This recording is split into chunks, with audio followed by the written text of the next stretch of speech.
Hermanos, buenos días. Bendiciones del Señor para todos. Eh, Ruego al Espíritu Santo en esta mañana para que podamos comprender el mensaje del texto de hoy.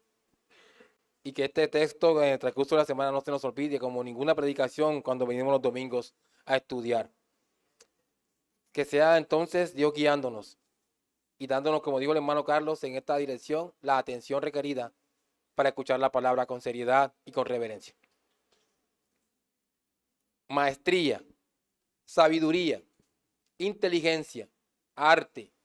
Con cualquiera de estas palabras podemos definir todo lo que Esteban ha venido hablando en el capítulo 7 del libro de Hechos de los Apóstoles, delante de toda esa manada de hombres malvados que lo acusaban. Y es muy llamativa la forma en que él encamina su discurso y que en últimas va a llevar a que estos hombres reaccionen como reaccionar. Veremos que van a reaccionar. Recordemos que Esteban estaba ante un juicio, este diácono, ya que se le estaba acusando de parte de las autoridades judías de blasfemar contra la ley de Moisés y contra Dios mismo. Una acusación muy seria, ya que si resultaba culpable, la sentencia era ser muerto apedreado. Entonces Esteban, en su defensa, les habló de la historia de Israel, el pueblo escogido de Dios en el Antiguo Testamento, un pueblo que Dios cuidaba y del que demandaba obediencia y reverencia.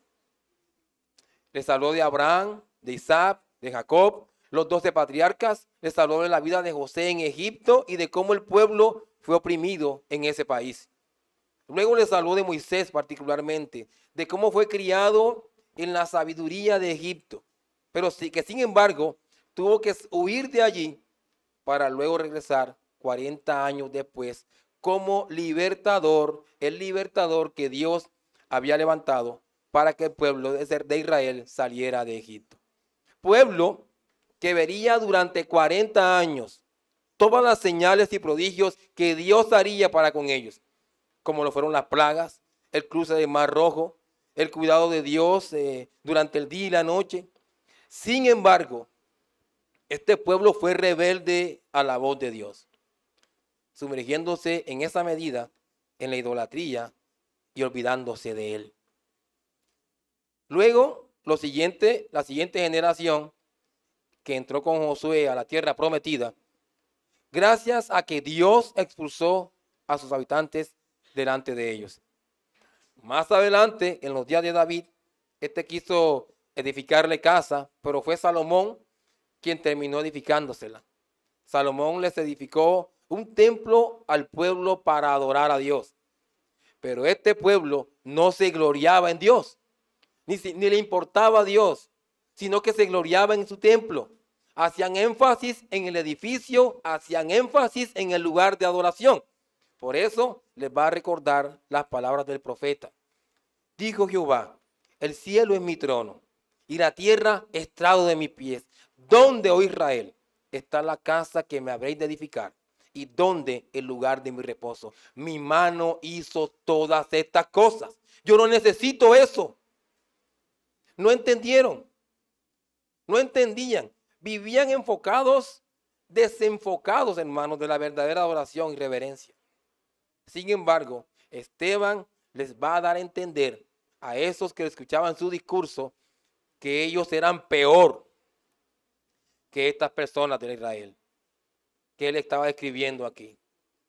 Y les va a decir lo que sin duda alguna llevaría a la reacción de ellos. En el capítulo 7 de Hechos, versículo 51, dice así: duros de cerviz e incircuncisos de corazón y de oídos.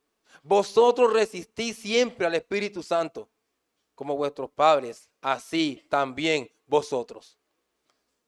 Duros de cerviz o gente obstinada en hacer lo malo. Ellos entendieron el mensaje, sabían lo que le estaba diciendo. ¿Cómo creen ustedes que se sentiría esta gente del Sanedrín cuando escucharon estas palabras de Esteban?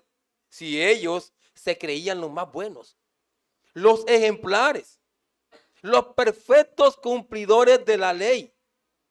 No les gustó. No les gustó que Esteban les dijera la verdad en sus caras, como no le gusta al mundo que le prediquemos a Cristo en su cara y le hablemos de pecado. Igualmente pasó aquí. Esta misma frase fue utilizada por Moisés para referirse en Éxodo capítulo 33, versículos 3 y 5, a aquellas personas de Israel que fueron rebeldes a Dios y se constituyeron en unos idólatras. Ellos entendían este concepto. Esteban les está diciendo, ustedes no están sujetos a Dios, son unos desobedientes de su ley. Luego les dice, incircuncisos de corazón y de oídos. Aquí, aparte de que los está tratando como gentiles,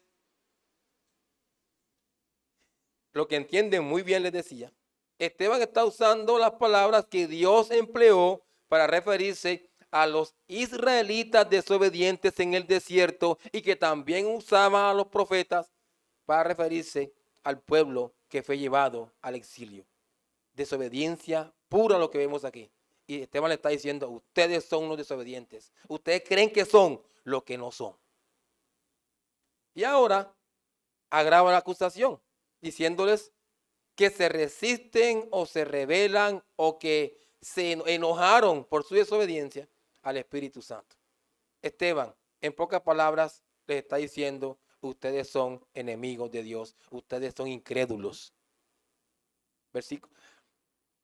¿A cuál de los profetas no persiguieron vuestros padres y mataron a los que anunciaron de antemano la venida del justo, de quien vosotros ahora habéis sido entregadores y matadores? Sus padres no solo mataron a los mensajeros que traían las buenas nuevas acerca del libertador, ustedes mataron al libertador mismo, impíos. Y él le llama aquí justo. Esteban en estos momentos pasa de acusado a acusador. ¿Ven la maestría y el arte que yo digo aquí de Esteban? Y obviamente esta acusación de Esteban terminó en la reacción de ellos. Acompáñenme, hermanos, a Hechos capítulo 7, el texto que leyó nuestro hermano Carlos. Hechos capítulo 7, leemos los versículos 54 al 60. Veamos la reacción final de esta gente impía ante Esteban. Hechos capítulo 7, versículos 54 al 60.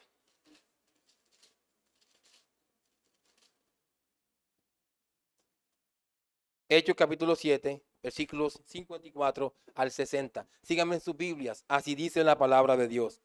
Oyendo estas cosas, se enfurecían en sus corazones y crujían los dientes contra él.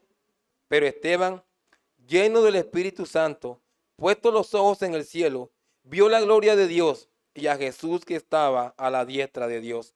Y dijo, he aquí, veo los cielos abiertos y al Hijo del Hombre que está a la diestra de Dios. Entonces ellos, dando grandes voces, se taparon los oídos y arremetieron a una contra él. Y echándole fuera de la ciudad, le apedrearon. Y los testigos pusieron sus ropas a los pies de un joven que se llamaba Saulo. Y apedreaban a Esteban, mientras él invocaba y decía, Señor Jesús, recibe mi espíritu. Y puesto de rodillas, clamó a gran voz, Señor, no les tomes en cuenta este pecado. Y habiendo dicho esto, durmió. El título para esta enseñanza de hoy, que se describe en este pasaje de las Escrituras, es furia total versus testimonio total. Furia total versus testimonio total. Vamos a ver 4 aspectos que se resaltan en el texto. Veremos en primer lugar la primera manifestación de la furia de estos malvados. En segundo lugar, la primera reacción de Esteban. En tercer lugar, la segunda manifestación de la furia de estos malvados. Y en cuarto lugar, la segunda reacción de Esteban. Veamos entonces, en primer lugar, la primera manifestación de la furia de estos malvados. Recuerden que eran impíos, que creían que eran creyentes, pero no eran creyentes. Y esto debe llevarnos a meditar a nosotros. Esteban estaba delante de un pueblo que siempre quería ser tratado con palabras dóciles, suaves, que no inquietaran sus conciencias. Era un pueblo que siempre quería ser tratado con liviandad, con palabras halagüeñas. Es por eso que la predicación de Esteban no llenó sus expectativas pecaminosas, sino que al contrario, los desenmascaró. Versículo 54. Oyendo estas cosas, se enfurecían en sus corazones y crujían los dientes contra él. Esteban termina su discurso cambiando los papeles de lo que ahí acontecía, ya que el acusado, como les dije, termina acusando a sus acusadores, dándoles a entender tanto a las autoridades judías religiosas como al mismo pueblo lo lejos que estaban de Dios. Y les deja claro que ellos son los verdaderos culpables de quebrantar la ley de Dios. Sus antepasados se la pasaron rechazando a los mensajeros de Dios. No querían escuchar a Dios, pero ustedes son peores, dice Esteban aquí. Porque no conforme con vivir en total desobediencia a Dios, matan a su hijo, el cual era el Mesías prometido. Una clara evidencia de desobediencia a la ley. Es como si Esteban les dijera, si ustedes creyeran en Cristo, aceptarían la ley, entenderían el propósito de la ley, sabrían hacia dónde los llevaría la ley. Ellos no entendían estas cosas. Ellos niegan esa verdad. Quería entonces enfatizarles esto. Ustedes son desobedientes de la ley. Y alguien que desobedece la ley es un practicante del pecado, un impío. Hermanos, según los judíos, cualquiera que quebranta la ley es puesto en el mismo nivel de un gentil. ¿Ven entonces lo que ellos deben estar entendiendo con el mensaje de Esteban aquí? Y para estos buenos entendedores, las pocas palabras de Esteban que les dio a entender era: ustedes no son más que unos incrédulos, enemigos de Dios, que lo aborrecen, como también aborrecen su ley. Duras palabras, pero esa era la verdad.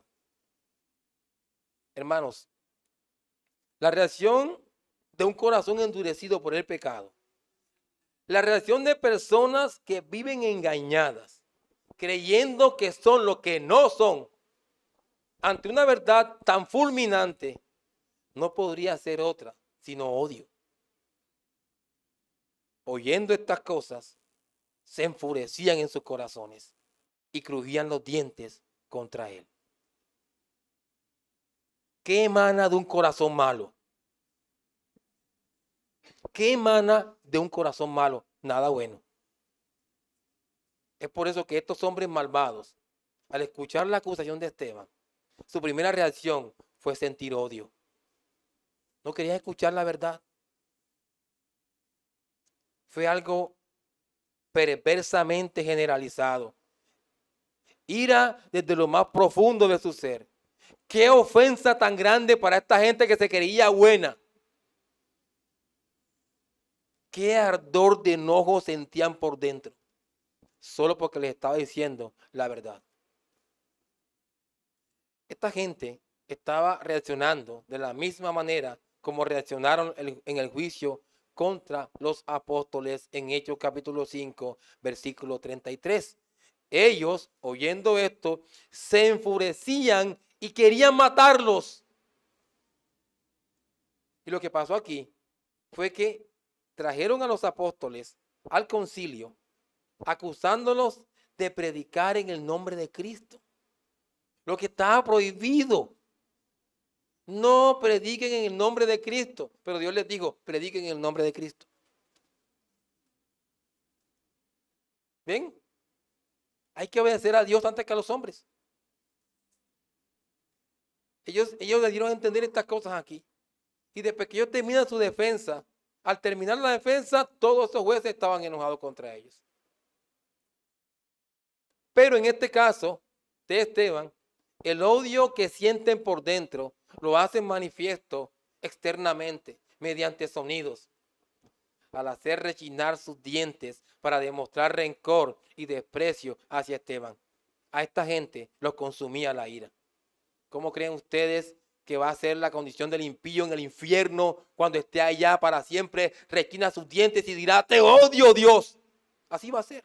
Ese es como un preámbulo a su condenación eterna, a rechinar los dientes. Pero pese a toda esta manifestación de odio hacia este santo de Dios, él no se acobardó. Creyentes, no hay que ser cobardes. Él no se acobardó aquí, ni se echó a llorar de miedo.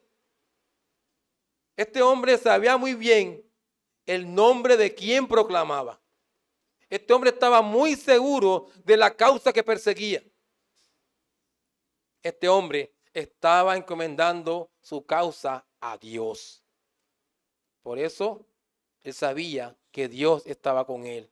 Lo que nos lleva al segundo punto. La primera reacción de Esteban. Versículo 55. Pero Esteban, lleno del Espíritu Santo, puesto los ojos en el cielo, vio la gloria de Dios y a Jesús que estaba a la diestra de Dios. Dice el apóstol Pablo en Romanos capítulo 8, versículo 9, que si alguno no tiene el Espíritu de Cristo, no es de él. El Espíritu Santo mora en todos los creyentes. Y no viene a nosotros en parte, que pareciera muchas veces que nuestro testimonio que el Espíritu Santo viniera en parte, sino como una persona completa. Es la tercera persona de la Trinidad completa en nosotros. Es por eso que lo primero que se resalta en una vida de fe genuina es que la persona viva su vida llena del Espíritu Santo. Eso es lo primero que se resalta y que resalta aquí el escritor bíblico. Hermanos, solamente aquellas personas llenas del Espíritu Santo son los aptos tanto para vivir por Cristo como para morir por Cristo. Ahora, ¿qué significa aquí rápidamente ser lleno del Espíritu Santo? Muchas veces la Escritura usa la expresión ser llenos de para referirse o señalar la condición de alguien que está siendo controlado por algo. Cuando alguien dice que está lleno de ira, está controlado por la ira. Cuando decimos que estamos llenos de miedo, estamos siendo controlados por el miedo. Incluso se nos llama en Efesios a no embriagarnos para así no ser dominados por los efectos del alcohol. Entonces, ser llenos del Espíritu no es otra cosa que ser controlado por el Espíritu que mora en el creyente, en nosotros. Lo que implica que debemos ser afectados por el Espíritu Santo en nuestra mente, en nuestro corazón y en nuestra voluntad. Toda nuestra vida debe ser guiada y tomada por el Espíritu Santo. En estos momentos no se podía esperar de Esteban otra cosa. De un creyente genuino, de un creyente que verdaderamente mortifica su pecado, que se humilla a Dios, que se niega a sí mismo, de un creyente que verdaderamente entiende la causa que persigue y la condición de vida que debe llevar. No se puede esperar otra cosa, sino que sea lleno del Espíritu Santo.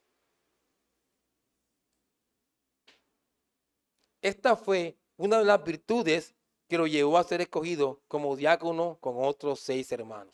Hechos capítulo 6, versículo 3. Buscad pues, hermanos, de entre vosotros a 7 varones de buen testimonio, llenos del Espíritu Santo y de sabiduría. Y es en esa condición en la cual debe permanecer cada creyente. Así como Esteban en estos momentos, el cual en medio de su valentía, testimonio y santidad puede dirigir los ojos de la fe, sus ojos del alma al cielo y contemplar algo tan grande, tan sublime, tan excelso como la gloria de Dios. Eso es todo, hermano. Eso no es todo. Esteban, este creyente, estaba contemplando en toda su majestad al Dios de Abraham, al Dios de Isaac, de Jacob, de Moisés, de los profetas, de los apóstoles, al Dios nuestro. Y el texto no dice que se murió o se espantó, sino que siguió viendo para contemplar también a su Señor Jesucristo, a nuestro Salvador, a su intercesor, a nuestro intercesor, a su abogado defensor, a nuestro abogado defensor. Él lo estaba viendo ahí. Lo vio en su posición de honor, donde está ahora, y su majestad. Es por eso que el texto dice que Él está a la diestra de Dios. Hermanos, ¿ustedes no notan algo aquí en el texto cuando lo leen? El texto dice, Esteban estaba lleno del Espíritu Santo. Y así, lleno del Espíritu Santo, está viendo la gloria de Dios Padre. Y al Hijo sentado a la diestra. La Trinidad misma está presente aquí. ¿No lo notan? Qué glorioso todo esto. Esto es glorioso, hermanos. Y luego de esta sublime y maravillosa escena celestial, Santiago no duda en invitar a sus acusadores a que miren hacia arriba. Impío, mira hacia Cristo. Versículo 56. Y dijo, he aquí, veo los cielos abiertos y al Hijo del Hombre que está a la diestra de Dios. Miren hacia Cristo, creyente, impío. Esteban no solo se conforma con tomar para sí lo que está viendo, sino que lo informa a su auditorio, le dice a las personas que están allí, les da testimonio de lo que ve. Y es como si hiciera la invitación a que miraran al cielo. Eso es lo que hace Esteban allí. La morada de Dios. Un lugar totalmente invisible para los hombres. Un lugar totalmente opuesto a este donde vivimos. Esteban dice que lo ve abierto. Es decir, el camino al otro lado, que conducía a la presencia misma de Dios, del Dios vivo, está abierto. Él podía notar la diferencia entre el lugar donde estaba y ese lugar sublime. Él podía notar la diferencia. Y noten que ahora también le va a decir algo que sin duda lo llenaba de gozo. Y debe llenar de gozo a cada creyente, de alegría, de seguridad, de confianza, de un júbilo enorme en el corazón. Él está diciendo que el Hijo del Hombre está sentado a la diestra de Dios.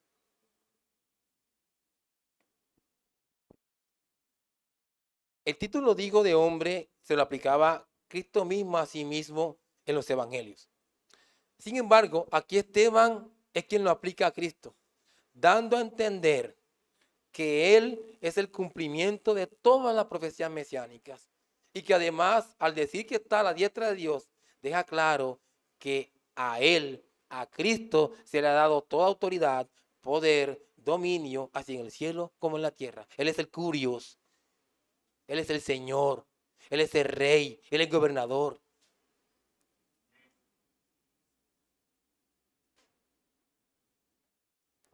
¿Ven lo que hace Esteban aquí?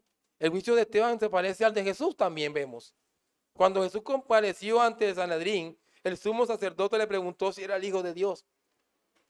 Jesús le respondió afirmativamente y agregó que sus oyentes verían al Hijo del Hombre sentado a la diestra del poder de Dios y viniendo en las nubes del cielo, según Mateo capítulo 26, versículo 64. Así que estas palabras del Señor se están cumpliendo en estos momentos en que Esteban está hablando. Lo cual obviamente generaría reacción de parte de estos malvados. No les gustó tampoco esa palabra, lo que generaría una reacción distinta y que nos lleva al tercer punto. Veremos entonces la segunda manifestación de la furia de estos malvados. ¿Ven que no les está gustando que les hable de Cristo? Como el mundo impío no le gusta que le hablen de Cristo. ¿Ven? Versículo 57. Entonces ellos, dando grandes voces, se taparon los oídos y arremetieron a una contra él. Si me pidieran que describiera la posición del incrédulo, si me pidieran, incluso de aquel que cree que es creyente y no es, si me pidieran que describiera la posición del incrédulo ante el evangelio, sería esta.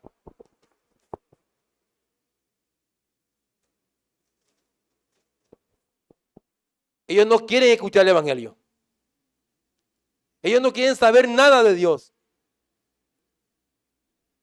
Es por eso que cuando les tiras las perlas preciosas del evangelio, las pisotean. Definitivamente, el corazón malo le repugna a Dios. No quiere saber nada de él, y mucho menos de su Cristo. Por eso dice la Biblia que el mundo malo se amotina en contra de Dios y en contra de su Cristo. Esta gente, esta manada de perros furiosos, y en vez de sentir temor, reverencia, debido a lo que Esteban les decía, lo que hacen es sentir rabia, odio. Y ante las palabras de Esteban, por la rabia que les dio, gritaron con gran fuerza. Además, se taparon los oídos para no escucharlo. Les repugnaban sus palabras.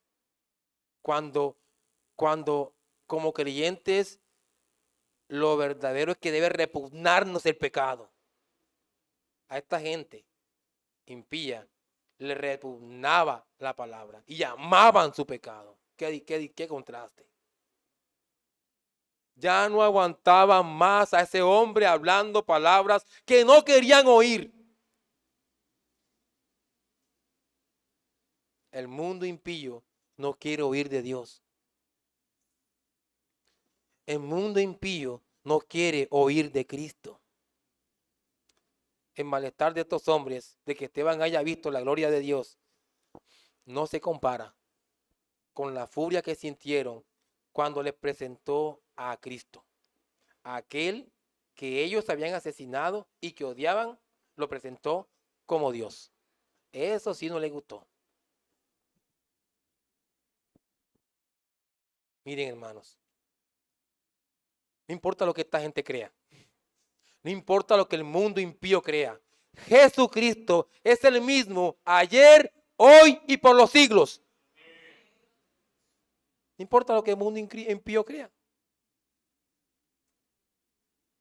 De la misma manera que el sumo sacerdote en el juicio a Jesús rasgó sus vestiduras y exclamó, ¡ha blasfemado! Como dice Mateo 26, 65. Así los miembros del Sanedrín consideraron que Esteban estaba blasfemando el nombre de Dios. Así que ya no se conforman con pensar mal, gritar o taparse los oídos. Ante semejante blasfemia, según ellos, lo que van a hacer es acometerlo con violencia con la intención de matarlo. Versículo 58. Y echándole fuera de la ciudad, lo apedrearon.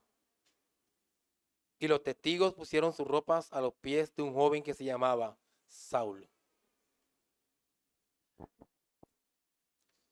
En conformidad con la ley de Moisés, todo blasfemo del nombre de Dios tenía que morir. Eso significaba que los miembros de la asamblea debían apedrearlo hasta que muriera, según Levítico 24, 16. Los integrantes de la Corte Suprema de Israel dicen que los cargos de blasfemia que los judíos habían presentado en contra de Esteban y que habían probado que eran verdaderos, ahora se va a cumplir la sentencia. Este hombre, por decir que Jesús era Dios, se ganó este problema.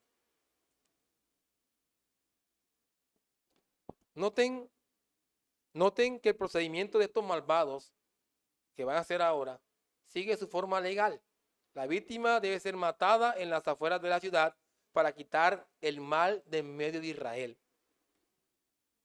Miren, hermanos, Hebreos dice que aquellas personas santas que testifican del Señor El mundo no es digno de ellos.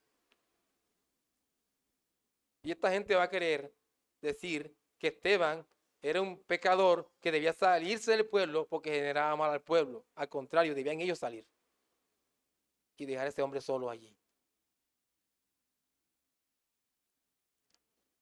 Lo sacaron el mal de Israel. Los testigos que se presentaron en contra del acusado van a lanzar la primera piedra, según Deuteronomio 17, versículo 7. Los dos testigos, hermanos, que testificaron contra Esteban, ahora toman las piedras y empiezan a lanzárselas. No me imagino el gusto de esa gente impía. No me imagino el gusto que tenían. Ponen a un lado sus capas para tener mayor libertad de movimientos. Me incomoda esta capa, me la voy a quitar para lanzar mejor la piedra, porque bien duro le voy a dar. Y las ropas las dejan a los pies de un joven llamado Saulo. Más adelante Saulo va a decir que él aprobó la muerte de un santo, como en este caso particular. Y es la primera vez que aparece el nombre de Saulo aquí en la Biblia. Y se vincula ni más ni menos que con la muerte de Esteban. Saulo, como veremos, es un estudiante de teología cuyo maestro era Gamaliel. Servía como miembro del Sanedrín. Entonces, Saulo no solamente estaba ahí parado, viendo la escena, viendo la ejecución, hermanos, sino que también se complacía con la muerte de Esteban. Así que Pablo también tuvo parte en este proceder injusto. Entonces, hermanos, ya vimos una reacción de Esteban ante la ira de estos hombres. Ahora veamos la reacción de este mismo hombre ante la muerte inminente, en medio de una injusta sentencia. Versículo 59. Punto 4. La segunda reacción de Esteban. Hermanos, esto es cristianismo. El ejemplo que nos da este texto de la Biblia nos muestra el carácter de un cristiano. Versículo 59. Y apedreaban a Esteban, mientras él invocaba y decía: Señor Jesús, recibe mi espíritu.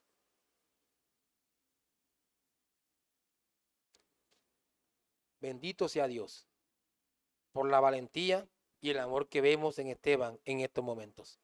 Su confianza en Cristo es admirable y digna de imitar. Uno se puede imaginar las piedras golpeándolo con gran fuerza. Me imagino esos golpes en todo su cuerpo y cómo iban apagando poco a poco su vida.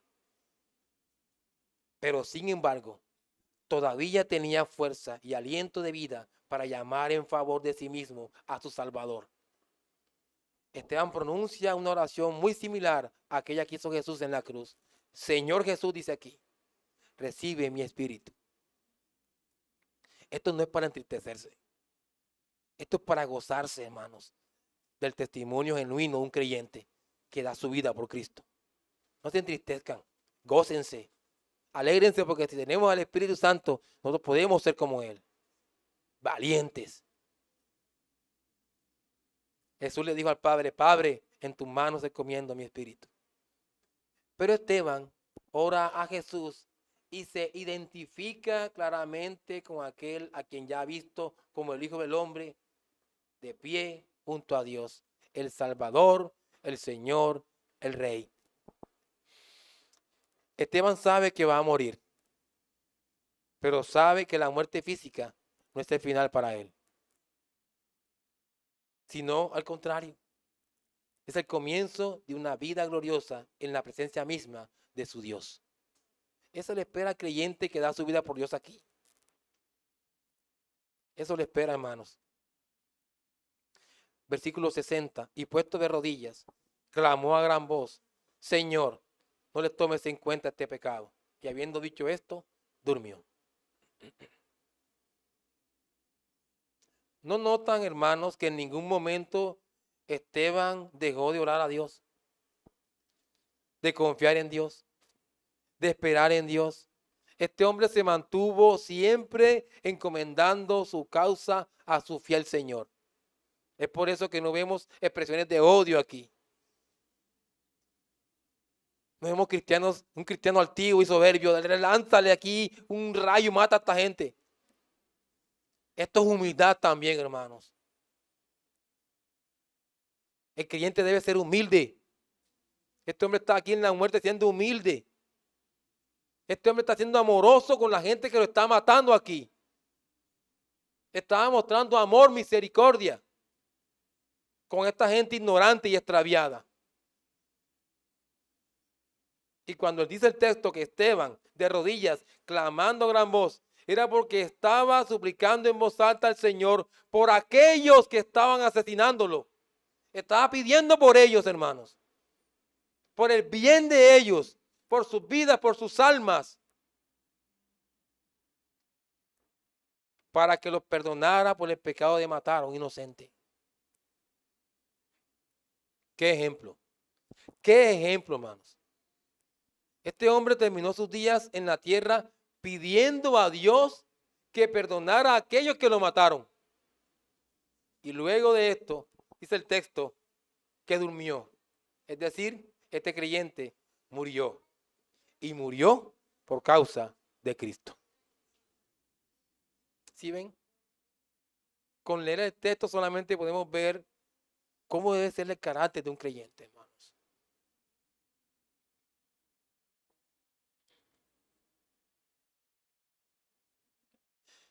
Que Esteban haya visto a Cristo a la diestra de Dios es simplemente glorioso, como les decía. ¿Saben qué, hermanos? Que esa es la confianza y seguridad de cada creyente a lo largo de todos los tiempos.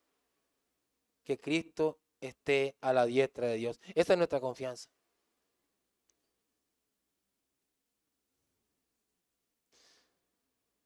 Que Cristo esté a la diestra de Dios. Qué bendición para nosotros.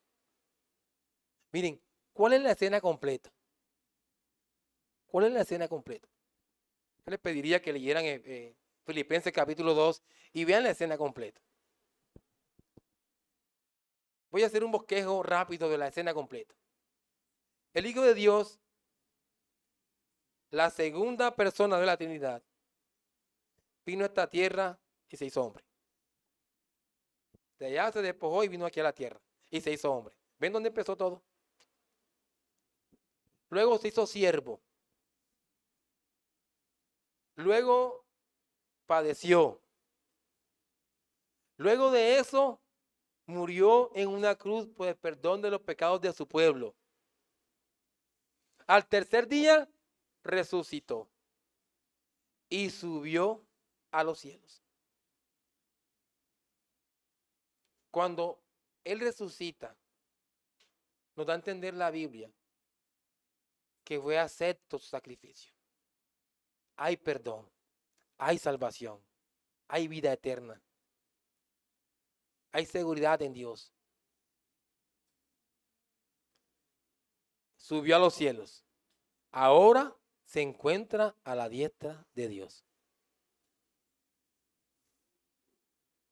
¿Qué significa eso? Que la victoria del creyente está garantizada gracias a Cristo. Así que no les dé tristeza la muerte de Esteban.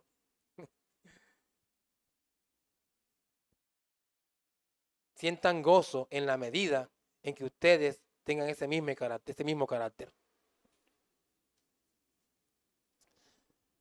Gracias a Cristo. Quiero aplicar muy rápidamente para terminar, hermanos. Vamos a aplicar cómo nosotros podemos ahora, a la luz de lo que acabamos de hablar aquí, tomar estas palabras y llevarlas a nuestra vida. Que es el sentido de leer la Biblia, aplicarla en nuestra vida. Yo quiero recordarles algo a todos ustedes. Quiero recordarles el hecho de que estamos en un mundo caído que odia a Cristo. En un mundo cuyo sistema de pensamiento es contrario a Dios. Vean las noticias. Vean a su alrededor. Escuchen las canciones de hoy. Vean la televisión. Miren la conducta de la gente. Miren cómo se divierten, cómo se tratan. cómo se mienten el uno al otro. Miren qué les causa risa, qué les causa placer. Hermanos, lo que vemos es un mundo que lo comparamos con un hombre que se para en la montaña más alta y con los puños levantados al cielo dice: Dios, tú no, Cristo no, tu palabra no. Ese es el mundo de hoy en el que estamos nosotros.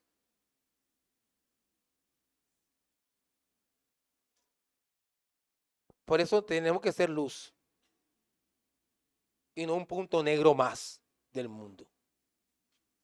Ten presente, creyente, que es en medio de este mundo que tú estás.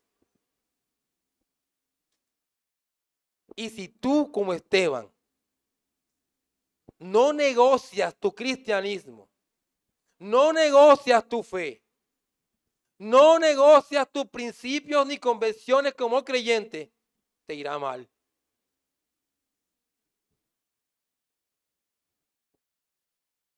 No te querrán ni ver. Te odiarán por causa de Cristo. Hermanos, ¿hasta dónde están dispuestos a llegar por Cristo?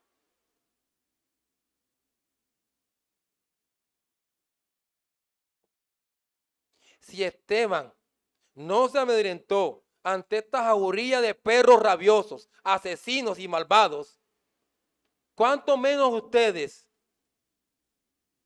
se deben espantar por la sociedad en la que viven? Ni mucho menos dejarse seducir de ella. Así que no tengan temor. No tengan temor al que puede matar tu cuerpo. El alma no puede matar. Ténganle temor más bien a aquel que puede destruir el alma y el cuerpo en el infierno. Creyente, no seas cobarde, sino valiente. No seas un derrotado, sino un más que vencedor. Así que, firmes y adelante, huestes de la fe, sin temor alguno, que Jesús los ve.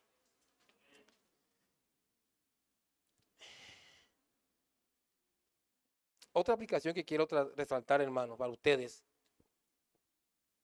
es el hecho de que cada uno de ustedes como creyente que está aquí en estos momentos, si su profesión es de cristiano, ustedes deben estar viviendo en la llenura del Espíritu Santo. No hay de otra, hermanos. Si tú eres creyente en estos momentos, tu vida en estos momentos y tu vida cotidiana consiste en vivir en la llenura del Espíritu Santo. Y ser lleno del Espíritu Santo es ser lleno de la palabra. Eso implica que tú eres un estudioso de la Biblia, un conocedor de la voluntad de Dios, la cual a diario pones en práctica, sinceramente, no perfectamente. Tú debes ser una persona que debe estar meditando en la palabra de Dios día y noche. Lo que implica que todo lo que tú haces y piensas, lo haces a la luz del consejo divino. Todo. Lo que implica también, hermanos, que no estarás deleitándote en el pecado, sino que estarás gozándote en el Dios de tu salvación. También implica que estarás poniendo tus dones al servicio de la iglesia. También que estarás andando con buena conciencia delante de Dios y delante de los hombres. Es decir, serás irreprensible.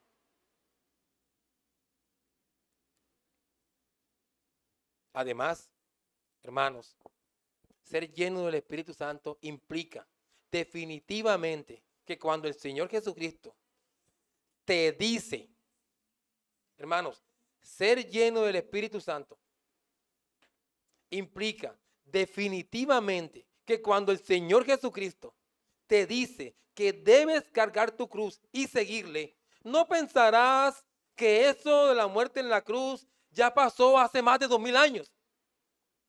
Y te relajarás menospreciando el peso de esas palabras. No, sino que entenderás su significado y vivirás tu cristianismo de tal manera que estás dispuesto a dar todo, incluso tu vida, por causa de Cristo.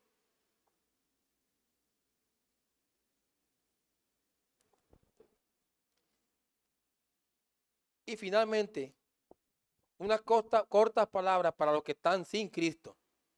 Y quiero que también aquí los que dicen ser creyentes, pero que no están viviendo su cristianismo adecuado, tomen también para sí estas palabras.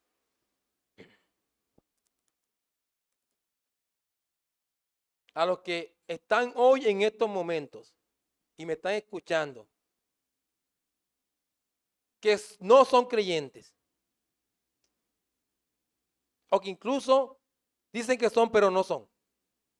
Para ellos van estas palabras. Les invito a que consideren muy bien su situación. Considérenla muy bien. En estos momentos tú eres un enemigo de Dios por causa de tus pecados. Y a menos que soluciones tu cuenta con la justicia divina, seguirás siendo su enemigo por los siglos de los siglos en el infierno. La Biblia enseña que en ningún otro hay salvación. Y no hay otro nombre bajo el cielo dado a los hombres en que puedan ser salvos, sino solamente en Cristo. Por eso le digo a las personas que están sin Cristo, que vengan a Cristo. Reconoce tu maldad y pecado, tu incapacidad. Arrepiéntete y busca al Salvador. Amén. Oremos, hermanos. Amado Señor y Padre, bendito, eterno y glorioso, te damos gracias por concedernos este tiempo de bendición. Gracias por permitirnos estar juntos en armonía, escuchando tu palabra, Señor. Espíritu Santo, obra en cada uno de nosotros y muévenos a ser obedientes a ti. Gloria a tu nombre, Señor, en Cristo Jesús. Amén.